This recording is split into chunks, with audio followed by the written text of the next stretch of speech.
लोकांनी कोट्यावधी रुपये खर्चून बांधलेली घरं काही तासातच त्यांच्या डोळ्यासमोर जमीनदोस्त झाली।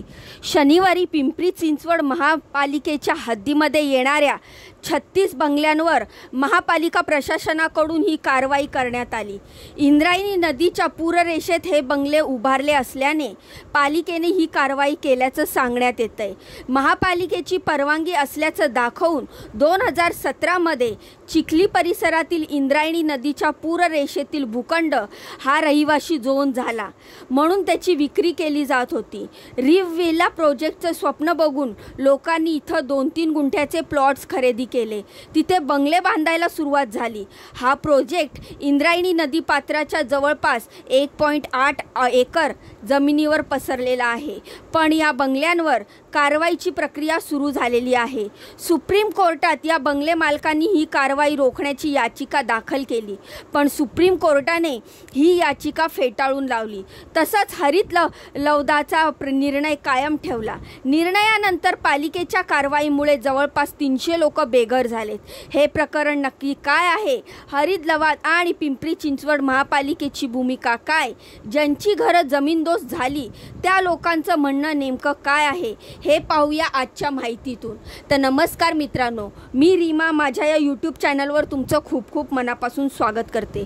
तर माहिती आहे पिंपरी चिंचवड येथील, तर इंद्रायणी नदीच्या आसपासच्या या बाजूला जे लोकांनी बंगले बांधलेले आहेत लाखो रुपये खर्च करून, याबद्दलची माहिती आपण आजच्या व्हिडिओच्या माध्यमातून पाहणार आहोत।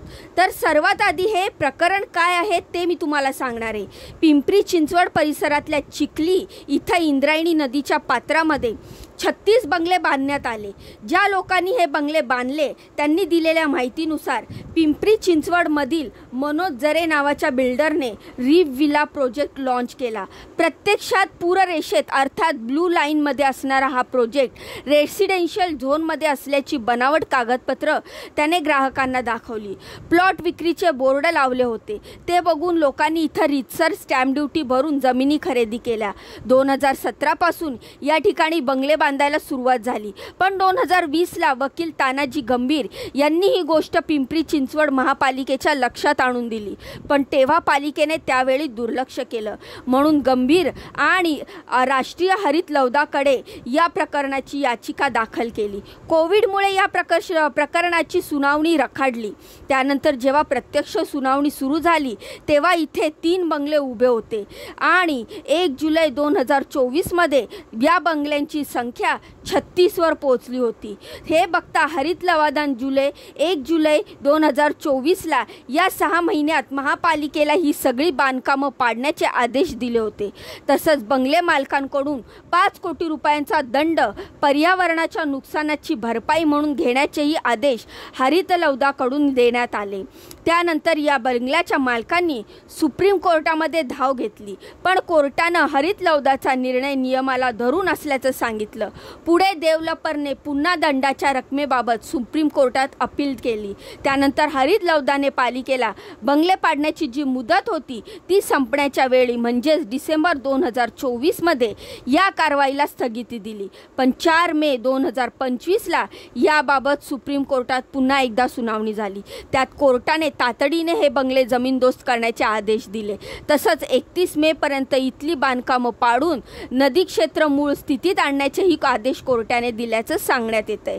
त्यानुसार पालिकेने शनिवारी या कारवाई केली, पण स्वतःचं घर बांधायचं म्हणून आयुष्यभराची पुंजी ज्या लोकांनी या बंगल्याच्या बांधकामासाठी वापरली त्यांनी यात प्रशासन आणि या प्रोजेक्ट डेव्हलपरवर आरोप केलेत। इथल्या बंगले मालकांनाच नक्की काय म्हणणं आहे ते पाहूयात। तर इंद्रायणी नदी पात्राच्या पूररेषेच्या क्षेत्रात लोकांची 2-2 मजल्याची घरं आहेत, जी बांधण्यासाठी लोकांना खर्चही तितकाच आलाय। अनेकांनी कर्ज काढून ही घरं बांधली आहेत, त्यांची कर्जही अजून फिटलेली नाही आहेत, पण घर मात्र जमीन जमीनदोस्त झालेत. यावर इथल्या रहिवाशांचं म्हणणं आहे की आम्ही जेव्हा जमिनी खरेदी केला तेव्हा बिल्डरने आम्हाला हा बाग रेसिडेन्शियल झोन असल्याची कागदपत्र दाखवली. प्लॉटिंग अगदी रेडी पोझिशनमध्ये होतं. जमीन खरेदीसाठी उपलब्ध असल्याचं बोर्ड त्या ठिकाणी लावलं होतं. त्यानुसार आम्ही इथे आलो, जमिनी खरेदी केल्या, स्टॅम्प ड्युटी भरली, रजिस्टर ऑफिसमध्ये खरेदीची रीतसर नोंदणी केली. लोक आमच्यावर स्वस्तात मिळाल्या म्हणून इथे जमिनी खरेदी केल्याचे आरोप करतायत. पण आम्ही काही स्वस्तात नाही, तर तेव्हा जे जमिनीचे चालू दर होते त्याच किमतीत या जमिनी खरेदी केल्याचं इथल्या लोकांनी सांगितलंय. जागेचे टॅक्स आम्ही महानगरपालिकेकडे भरलेत. आमच्या भागात गॅसची लाईन, वीज, पाणी सर्व सुविधा आल्या आहेत. पण असं असतानाही प्रशासनाने आम्हाला कोणतीही पूर्व परवानगी न देता कारवाई केल्याचा आरोप रहिवाशांनी केलाय. बिल्डरने आम्हाला हा भाग पूररेषेच्या भागात येतो याबद्दल कसलीच माहिती दिली नव्हती.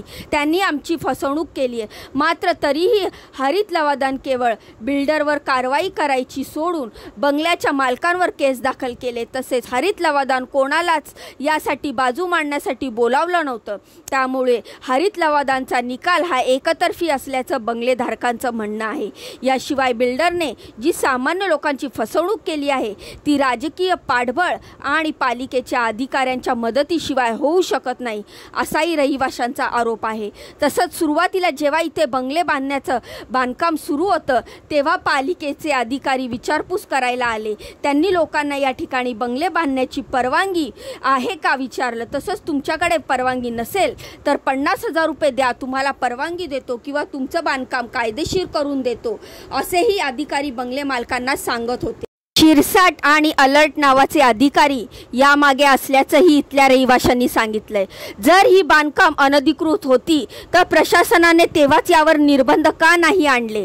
बिल्डर, पालिका अधिकारी आणि त्यांच्या मागे असणाऱ्या राजकीय पाठबळामुळे आमची फसवणूक झाली आहे अशी मतं इथल्या लोकांनी मांडली आहेत.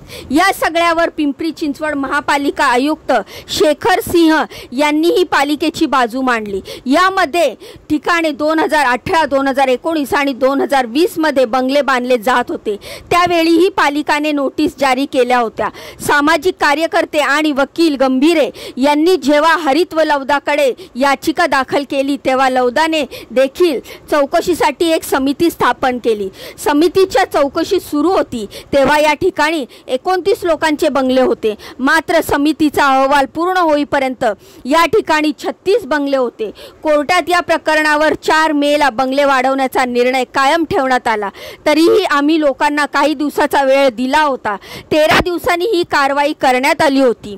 12 ते 13 मे पासून आम्ही दररोज या भागात कारवाईच्या संदर्भात घोषणा करत होतो. लोकांनी कारवाईचा अंदाज राहावा यासाठी पाण्याचं कनेक्शनही बंद केलं होतं. त्यानंतर बंगलेधारकांनी उच्च न्यायालयात याचिका दाखल करून या कारवाईला अंतरिम स्थगिती देण्याचीही विनंती केली. मात्र उच्च न्यायालयाने ही स्थगिती देण्यासाठी नकार दिला. त्यामुळे ही कारवाई करण्यात आली. तसंच पुढे मान्सूनचा काळ आहे, त्यात कारवाई करता येणार नाही. त्यामुळे आत्ताच ही कारवाई केली आहे असं आयुक्त शेखर सिंह यांनी सांगितलंय. या भागाला वीज देण्याची परवानगी आम्ही दिली नाही, ती MSED DSL कडून मिळाली आहे. मात्र पाण्याच्या बाबतीत बोलायचं झालं तर देशात अशी अनेक अनधिकृत बांधकामे आहेत.